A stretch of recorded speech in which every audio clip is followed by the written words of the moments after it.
Welcome back. Today we're going to talk about the opposite of Video 68, which was setting up a game using the AVID Assistant / virtual map. Today we're going to talk about joining a game that someone else set up. Now, obviously, if you're going to join a game, you'd have two pieces of information, the game name and game ID. So in our existing game right here, if we go to the Comms tab, or Setup and then Comms, we can see our game name is Hello World, and this is our game ID. So I'm going to copy the game IDs for ease of use later, but you can just type it in by hand. And then we'll start up a new browser and basically join into the game. And here we have a brand new browser window.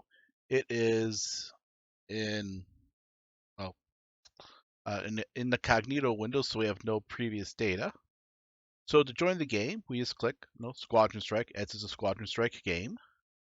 We click Player, because we're going to player mode, and then Join, because we're joining the game.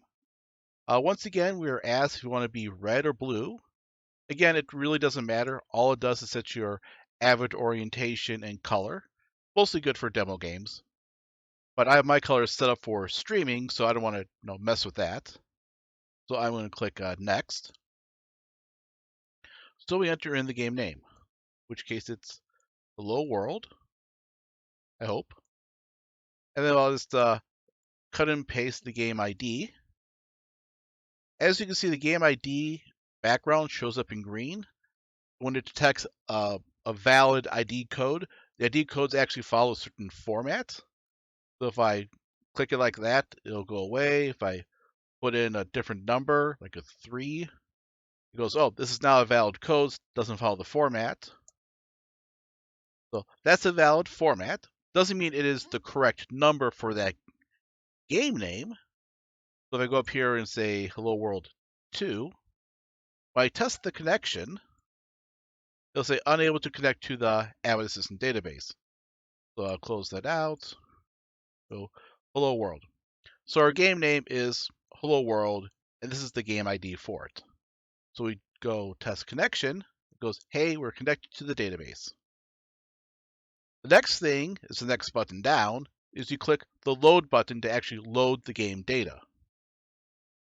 They'll ask you if you want to load the game. Obviously, yes. And then when the orange button goes to blue again, we're good to go. Then we click Next. Here we select our sync mode. If we're the game leader, we want to go follow. If we want to be a game follower, we select follow. So as the other guy is lead, I'll select follow. I select next, entering a team name. Again, team names are only when you have more than one person on a team. If it's just you, you can leave it blank. And then finally, we go to the list page. And here we get to pick from the selection of ships that are currently unassigned. Anything that is red is currently not owned by another player. Though I could actually pick any ship on here, you just might conflict with your opponent if you do. So I'll select this one, owned by me, select this one, owned by me, and then I'll just hit the synchronization button down here at the bottom. And so a Harpy and the Unknown, or Unicorn, I should say, are now my ships. And if we transition back to the other browser, if I go to the list page here and hit the sync button, you see these ship colors have now gone from red to white because someone else has claimed them. And that is basically how you join in a game. And that's all there is to it. If you like this video, please give me a thumbs up. If you want to see more videos like this, please hit the subscribe button. If you have any questions, comments, snide remarks, please leave them in the comment section down below. As always, have a nice day. I'll catch you later.